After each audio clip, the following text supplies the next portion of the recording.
মধ্যরাত থেকে জ্বালানি গ্যাসের দাম বৃদ্ধির প্রতিবাদে বিক্ষোভ আসানসোলে। গ্যাস সিলিন্ডার সামনে রেখে বিক্ষোভ দেখান এলাকার মহিলা সহ বেশ কিছু মানুষ।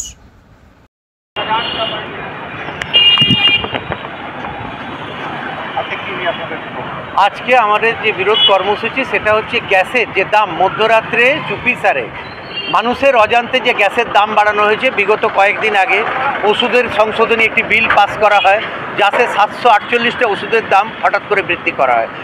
31 মার্চের রাত্রে মানে 1 এপ্রিলের শুরুতে টোল ট্যাক্স 23% বৃদ্ধি করা হয়।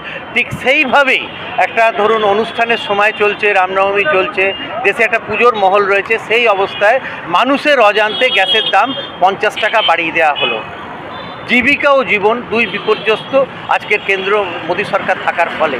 এই জনবিরোধী সরকার যতদিন থাকবে দেশের মানুষের সাধারণ মানুষের কোনো কল্যাণ হতে পারে না, কেন এই সরকার পুঁজিবাদীদের সরকার, সাধারণ মানুষের আমার আপনার সরকার নয়।